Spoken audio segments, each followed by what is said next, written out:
Okay. Ali వాళ్ళ Mrs గురించి మాట్లాడావు, అలీ వాళ్ళ గురించి మాట్లాడావు. వాళ్ళు ఒక 10,000 ఖర్చు పెట్టేసి వాళ్ళు దాన ధర్మాలు చేసి వాళ్ళేమున్నాయో వాళ్ళు ఏదేదో వాళ్ళు చేసుకుంటున్నారు. దానివల్ల వాళ్ళు 5,00,000, 10,00,000 సంపాదిస్తున్నారు. వీడియోస్ వ్యూస్ అలా అనేసి. అలా అయితే నువ్వు కూడా చేస్తున్నావు కదా! చాలా అమ్మాయిల ఎనకాల తిరుగుతున్నావు, ఇష్టం వచ్చినట్టు తిరుగుతున్నావు. ఓకే. నువ్వు చేస్తుంటే తప్పు. కానీ అదే నువ్వు ఇండియాలో చేస్తే ఆహ్, మూతి పళ్ళు రాలగొట్టేవాళ్ళు. నువ్వు ఎక్కడో చేసుకుంటున్నావు, ఏదో పీకుతున్నావు, నువ్వు కూడా కష్టపడుతున్నావు, అది నీ ఇష్టం. ఓకే. కానీ ఎవ్వరికీ శాపనార్థం పెట్టడం, వాళ్ళు అది చేశారు, వాళ్ళు ఇది చేశారు, వాళ్ళ పిల్లోళ్ళు వాళ్ళ వాళ్ళ ఇంట్లో ఏదో ఒకటి ఇలా అయిపోవాలి, వీళ్ళకి అలా అవ్వాలి, వాళ్ళ మమ్మీ వాళ్ళు ఎవరితో పనుకున్నారు, వీళ్ళు ఎవరితో, ఇవన్నీ అనవసరం అన్వేష్ నీకు.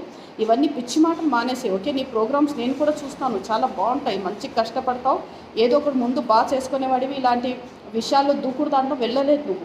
ఓకే. ఫస్ట్ టైం చాలా ఎక్కువ దూకుతున్నావు. ఓకే. అది కొద్దిగా తగ్గించుకో, కొద్దిగా హ్యాపీగా నువ్వు బ్రతుకు, వేరే వాళ్ళను బ్రతకనివ్వు.